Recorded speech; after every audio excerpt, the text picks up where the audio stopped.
What's going on, Packers fans? Aaron Nagler here, joined by Justis Mosqueda from ACME Packing Company.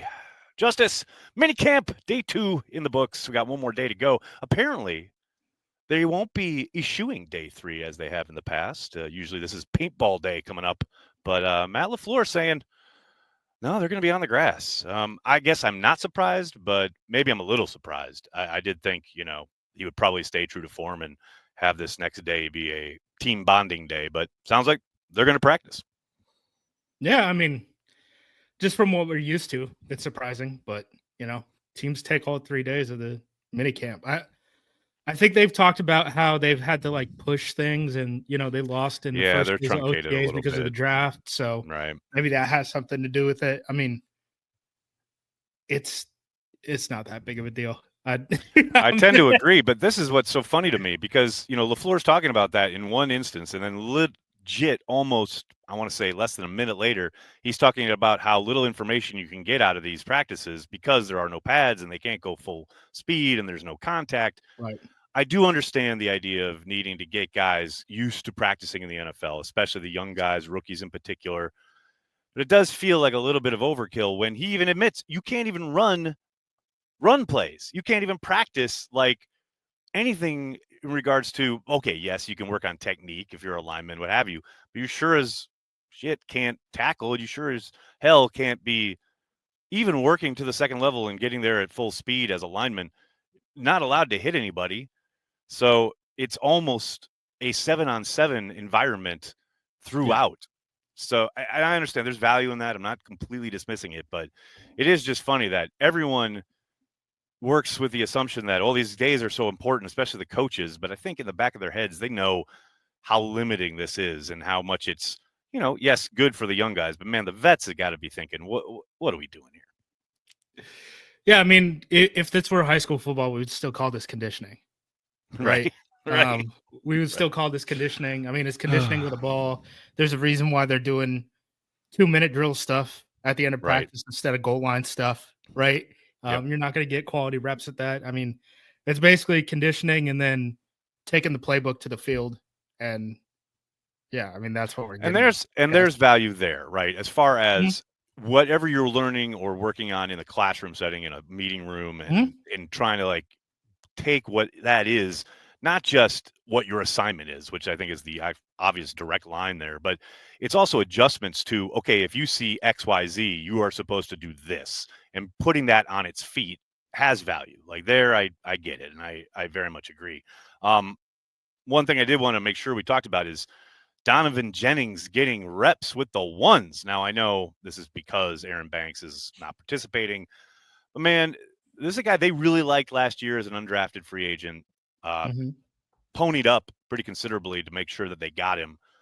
Just had the injury bug pretty much all last summer. Really couldn't get any quality look at him. But I'm anxious to see what happens when the pads come on, because the fact that he's running with the ones, even like I said, I know it's because Banks is out, but the fact that he's first man up in that regard, I'm interested to see what he's got to offer in year 2 when the pads come on. Right. And I'm really interested in just tracking this offensive line throughout the summer. And I know that's not the sexy thing, but it's true. I get it. That's really the information that we're going to be getting. There's no question Jordan Love's going to be the quarterback. Josh Jacobs is going to be the running back. Right. Tucker Kraft is going to be the tight end. Yes, sir. We don't have to worry about this that much. But the offensive line is really interesting to me because the last time we saw the Packers, Kadeem Telfort and Travis Glover came in at guard to replace Elton Jenkins. This is my point. Seemingly Jacob Monk and Donovan Jennings have now both passed him on the depth chart. And it's also interesting. I know Walker was out today, but it is interesting that they're kind of clearing the runway to allow Jordan Morgan to really compete at tackle, which is kind of what we sort of thought was going to happen going into this year because of the way they talked about spreading him out too much as a rookie and all that stuff. And, they think that he has a real chance to be a starting left tackle at the NFL level.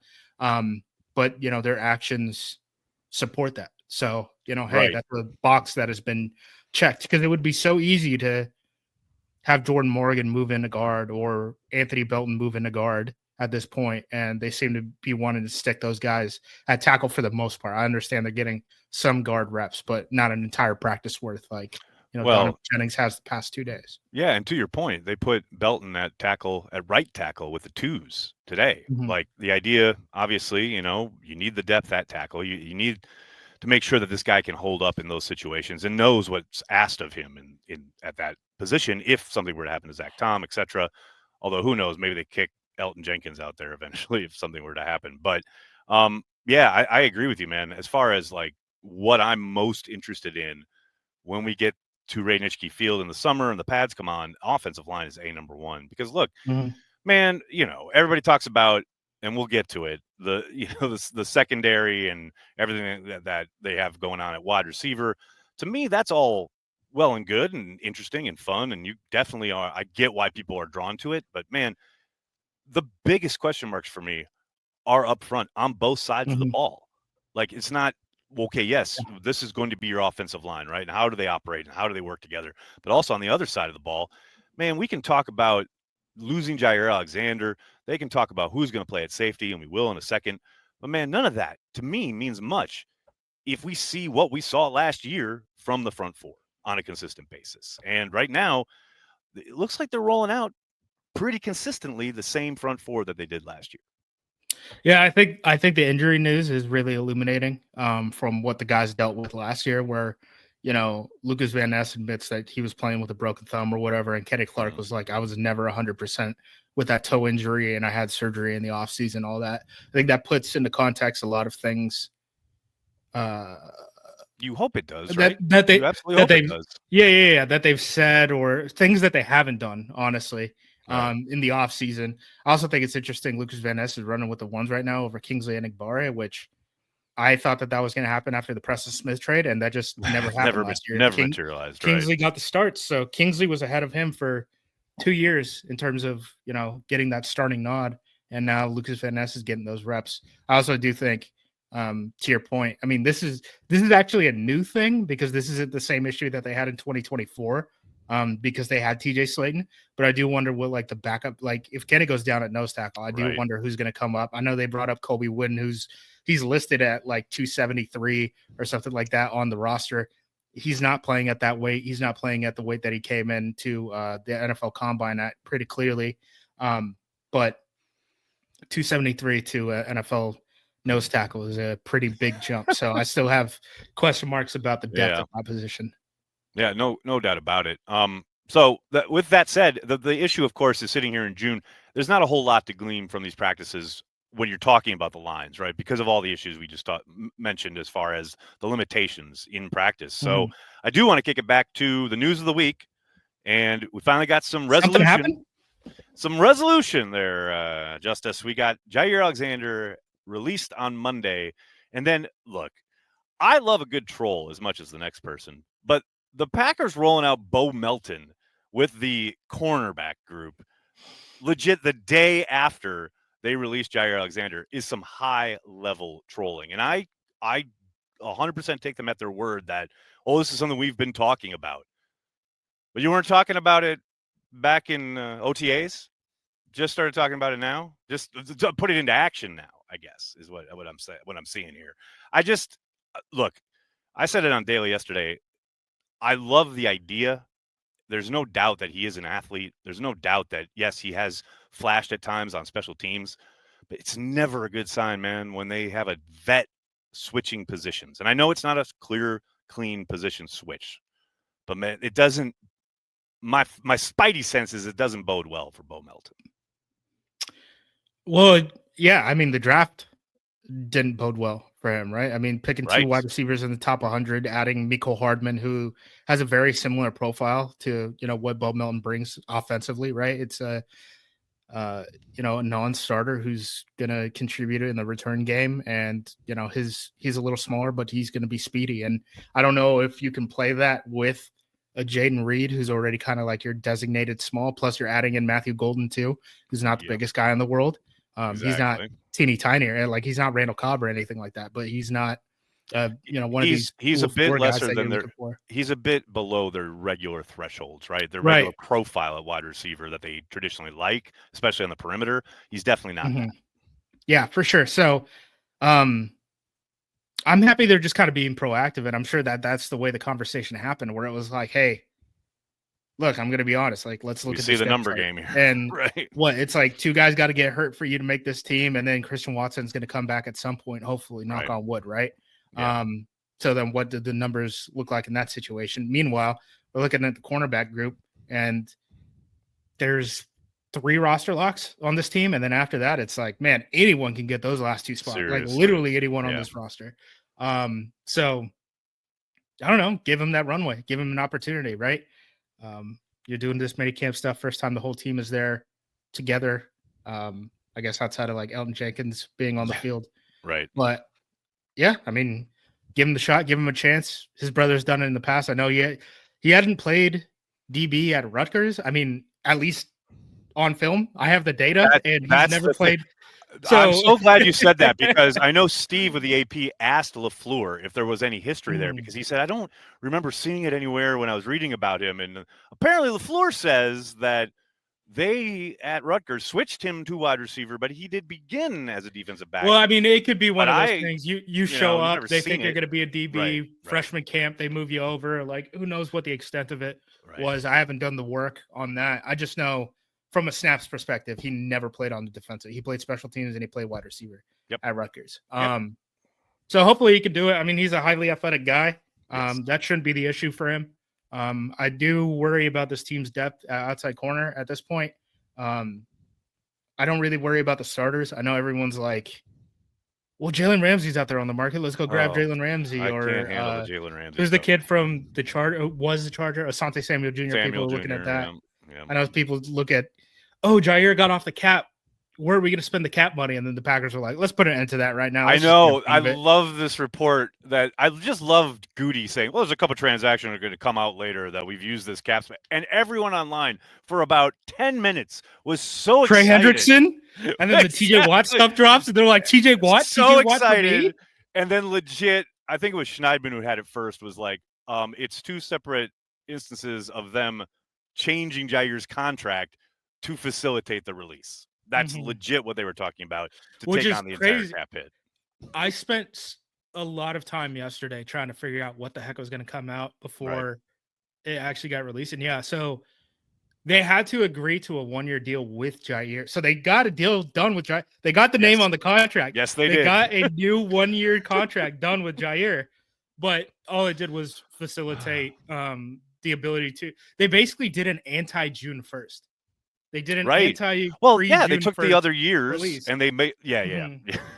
So instead of stretching it out, they wanted to accelerate it onto the cap, which from a cap perspective, don't think it matters because you're going to roll over that money anyway. I really don't see any benefit toward this other than telling the fans to shut up. We're not using the cap space this year. Stop talking about it, which great double middle figures from us. It is. I also think there's something to, and I get it. You're right. The rollover would have been like, to me, the Packers have always been a pay-as-you-go franchise. That's what they've wanted to be anyway, since like Andrew Brandt was back in the door, right? Like that is how they have wanted to operate. To me, I think they just want clean books. I think that's it. I think it's as simple as that. Like, we're gonna take this hit eventually anyway. Like this, like the Rodgers thing, they could have spread that out, and they took it all in the first year. You know what I mean? Like, I think they just like it clean, get it done, take your medicine, and move on. But the other thing I did want to mention here, talking about the secondary and the corners and whatever, I'm sure you saw the updates from practice and talking about the ones versus ones and the 2-minute drill there at the end. And Jordan Love facing a 4th and 20, heaves one up to one McCole Hardman for a touchdown, 75 yards. Big, great way to end practice. Duly noted, though, that one young Evan Williams was the safety on this play. Gregory Jr., the corner. And look, we know how talented Evan is. No doubt about it. It's going to be a good battle this camp. We've talked about this. Don't count out Javon Bullard just yet. I mean, I know Bullard obviously will be in the mix here. Like, that's going to be a battle. That's going to be a competition. I still think Evan wins the job, but good teach tape for the young man. Good. Don't let these guys are fast. They can get. You're the last line of defense. Don't let them get behind you. Yeah, so people talk about Carrington Valentine as like a big beneficiary to Jair leaving, but I think Bullard is another guy too, because I think if Jair had come back, Bullard was basically, I mean, he could have won the safety job, right? But we're not assuming that he's going to. I think he would have been probably like 2 injuries away from at least, 2 injuries at corner before kicking into the slot. So yeah, I mean, it's going to be interesting because I think ultimately what it's going to boil down to is you basically have 2 options, right? It's Keyshawn's going to start outside no matter what, right? Yep, 100%. And the question is, in nickel sets, is it going to be Carrington on the outside, or is it going to be space on his name? Kid we signed from the Raiders, Hobbs. Yeah. And then if it's not Hobbs, okay, Hobbs is playing in the slot. Well, if it is Hobbs outside, then it's probably going to be Bullard playing in the slot. I think those are realistically the 2 options you have in Green Bay. I think if there's an injury anywhere in the secondary, you're going to get whatever one of the options you did not choose. In that scenario is where you're going to end up with. Right. Yep. Yeah. But then after that, you get 2 injuries at the cornerback position. Again, is it Gregory Jr.? Is it, Kamal Haddon, who was called up from the practice squad for special teams looks? Is it going to be Robinson, the rookie 7th round pick that we got out of Tulane? Is it King, who spent all year on the practice squad? People's champ, Waylon King. Yep. They did say he'll be ready by camp. Though. He'll be ready by camp, so that's good to know. King will be ready, so to speak. Real quick before I let you go, Justis, and I always appreciate the time. Looking at, like I said, we got one more day, and then we've got the stretch here, right? The off-season stretch where you just kind of hold your breath and hope you don't get any alerts from the police blotter, etc. But you also know that this is a time when, if there is an extension to be had, if there are talks to, kind of put into overdrive, so to speak, maybe in the hopes that you get something done prior to the start of training camp. I know Elton Jenkins is the obvious one, right? Like something's got to happen there. But outside of that, do you see anything getting done prior to the kickoff of training camp, or do you think they take that into the summer and then hopefully maybe get something done before the start of the season?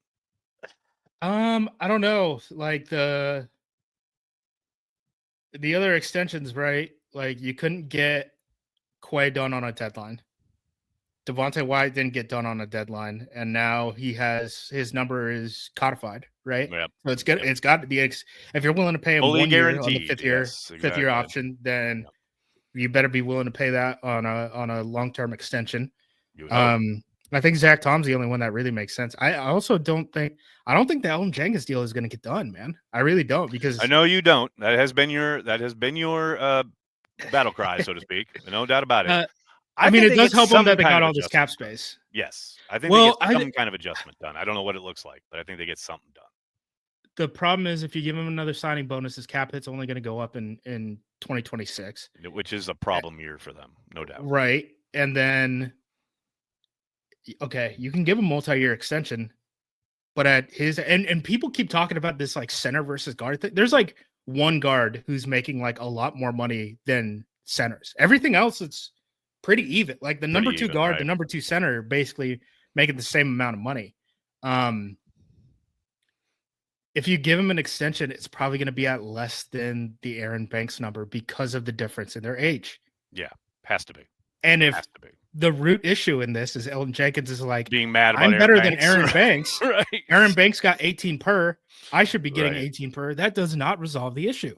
No, so no, it doesn't. Yeah, this is where Russ Ball has to get creative. I don't know. This is going to be the void year dance to end all void year dances. That's what I think. We'll see. And I know Roger Goodell will point to it as a reason he needs to end all that nonsense. But that is for something else to track throughout the summer. Justis, cannot thank you enough for the time, man. Make sure you're checking out his work at ACME Packing Company. There's a link in the description of this video for you to do so. Justis, thanks so much, man. Yes, sir. Anytime.